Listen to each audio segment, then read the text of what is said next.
Hi guys, welcome back. And in today's video, I'm going to cover two very important questions that people have been posting on my first video. If you haven't checked it yet, the link is there in the description box. Do check and let me know. So the two questions are, what did we include in our quarantine plan? And second is, how did we manage to get from the airport to our Airbnb address? So we'll go step by step. The first question. So quarantine plan is very important and it looks like a big deal, but actually it is not. You can just have it ready for the immigration officer to check on a piece of paper. Just make sure we are covering the basic steps that I'm going to talk about. So the first thing is about the address. So you have to mention the address where you plan to stay in Canada for the first 14 days very clearly at the top. If it's an Airbnb, do mention the address. You can attach the Airbnb receipt and the itinerary as a backup. Just staple it along with the quarantine plan.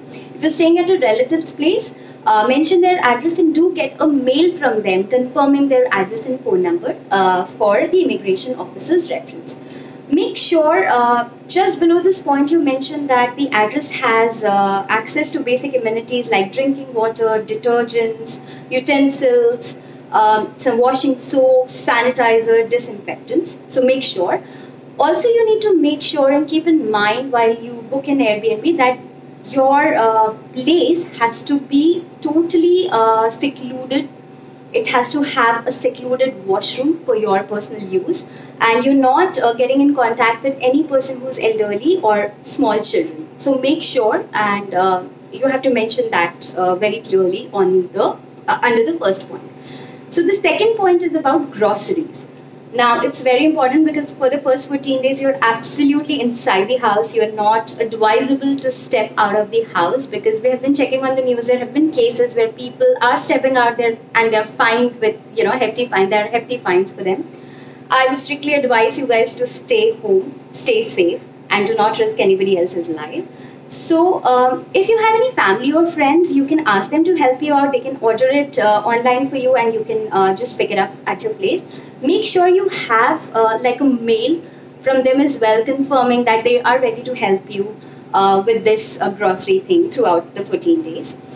In our case, we did have a mail from a friend, but in the second day, we figured out that there's an app called Instacart. So we actually went to their website and so just like Big Basket or Grofers, it's approximately the same here.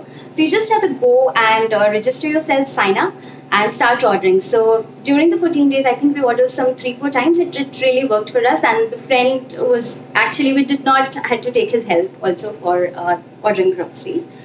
Third point is, you have to make sure that you have access to basic medicines like some paracetamol or some regular medicines that you take. So you do have it. You have access to masks and sanitizers with you. That's very important because you are confined to this entire place, so you are not allowed to step out. So make sure you have all the basic things that you require for sustenance in those 14 days. You have that.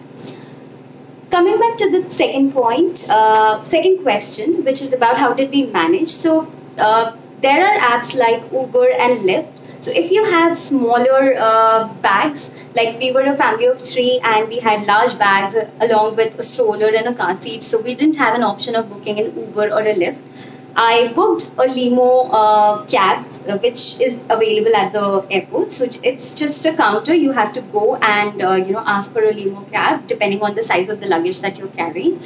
Again, it's not advisable to take any public transport because you are again risking others' life and you are risking your life too because cases are still here in Canada.